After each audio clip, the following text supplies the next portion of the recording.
Caller bone fracture, clavicle fracture. ఈ fracture అనేది అన్నిటిలోకి అత్యంత ఎక్కువగా మిస్మేనేజ్ చేస్తున్న ఫ్రాక్చర్. అనవసరంగా సర్జరీస్ చేస్తున్నారు క్లావికిల్ ఫ్రాక్చర్స్కి. సో క్లావికిల్ ఫ్రాక్చర్స్కి సర్జరీ అవసరమా లేదా తెలుసుకోవాలంటే నేను మీ డాక్టర్ ఏవంశీ Krishna, consultant orthopaedic surgeon, Vidhata hospital, Vijayawada. So ఇవాళ నేను most common fracture collar bone fracture and most mismanaged fracture collar bone fracture గురించి మాట్లాడతాను. మోస్ట్ మిస్మేనేజ్డ్ ఫ్రాక్చర్ ఎందుకు చెప్తున్నానంటే ఇప్పుడున్న సెట్టింగ్స్ లో ప్రతి కాలర్ బోన్ ఫ్రాక్చర్స్ కి సర్జరీ చేసేయడం అనేది ఒక నార్మల్ తయారైపోయిందండి. సో అందుకని మోస్ట్ మిస్మేనేజ్డ్ ఫ్రాక్చర్ అని చెప్తున్నాను. సో కాలర్ బోన్ అంటే మనకి ఈ పై భాగంలో కాలర్ ఎక్కడైతే కూర్చుంటుందో అక్కడ మనకు హార్డ్ బోన్ సర్ఫేస్ ఉంటుందండి. ఇది కాలర్ బోన్ అంటారు. సో ఈ కాలర్ బోన్ ఫ్రాక్చర్స్ అనేది చాలా మోస్ట్ కామన్ ఫ్రాక్చర్స్. మనం ఇలా అవుట్ స్ట్రెచ్డ్ హ్యాండ్, అదంటే ఇలా కింద పడేటప్పుడు మనం హ్యాండ్ స్ట్రెచ్ చేసి ఆ ఫాల్ ని ప్రివెంట్ చేయడానికి ట్రై చేసినప్పుడు చాలా కామన్ గా బ్రేక్ అయ్యేది caller bone fracture.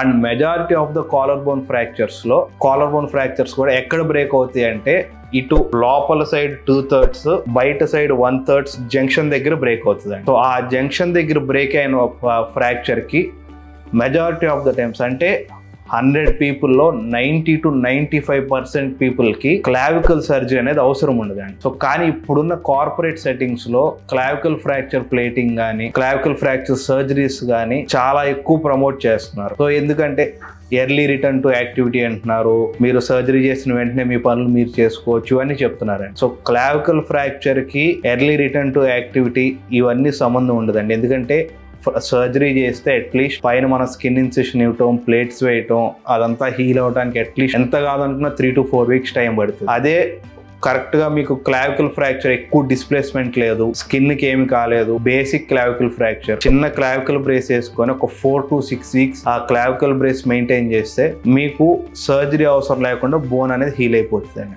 And clavicle bone వచ్చేటప్పటికి మన బాడీలో వేరే బోన్స్ తో కంపేర్ చేసుకుంటే చాలా త్వరగా హీల్ అవుతుంది. సో క్లావికల్ బోన్ కి సర్జరీ అనేది అంత నెససరీ కాదు. వెరీ ఫ్యూ పీపుల్లో ఎక్కువ డిస్ప్లేస్మెంట్ ఉన్నా, లేకపోతే స్కిన్ దగ్గర ఏమన్నా టెంటింగ్ అంటామండి, స్కిన్ పైకి బోన్ వచ్చినా కానీ అలాంటి పీపుల్లోనే క్లావికల్ ఫ్రాక్చర్స్ ఉన్న పీపుల్లోనే సర్జరీ అనేది అడ్వైస్ చేస్తాం. సో క్లావికల్ సర్జరీ చేయించుకుంటే త్వరగా వర్క్ వెళ్తాము, ఇవన్నీ ఒక అపోహలు. ప్లస్ సర్జరీ చేయించుకున్న తర్వాత ఒక పెద్ద స్కార్ ఉంటుందండి, ఇక్కడ విజిబుల్ స్కార్. మనం ఎంత కార్లెస్ సర్జరీ చేసినా గానీ there will be a line. మళ్ళీ ఇంప్లాంట్ అనేది మనకి స్కిన్ కిందే ఉంటుంది, ఇంప్లాంట్ ఇరిటేషన్ వస్తూ ఉంటుంది, ఇంప్లాంట్ తగులుతూ ఉంటుంది. మనకి ఇలా చేయి పెడితే ఇంప్లాంట్ కూడా మీరు పాల్పేట్ చేయగలరు. సో ఇవన్నీ సర్జరీ తర్వాత వచ్చే కాంప్లికేషన్స్, కొంతమందికి ఇన్ఫెక్షన్స్ రావటం. సో ఇవన్నీ అవాయిడ్ చేయొచ్చు majority of the clavicle injuries లో. సో క్లావికల్ ఫ్రాక్చర్ అయితే దానికి సర్జరీ అవసరమా లేదా అనేది వెరీ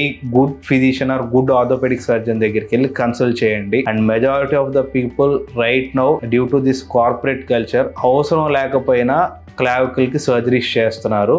సో క్లావికల్ కి సర్జరీ అనేది very small group of people కి until and necessary అయితే తప్ప చేయము. So please consult a very good physician, take very good management for hour clavicle fracture. అంతేగాని సర్జరీ అన్నారు, సో మనకి ఇన్సూరెన్సెస్ ఉంది కదా అని సర్జరీ చేసుకోవటం, తర్వాత సర్జరీ కాంప్లికేషన్స్ వల్ల వేరే ప్రాబ్లమ్స్ రావటం, ఇవన్నీ అవాయిడ్ చేయొచ్చు.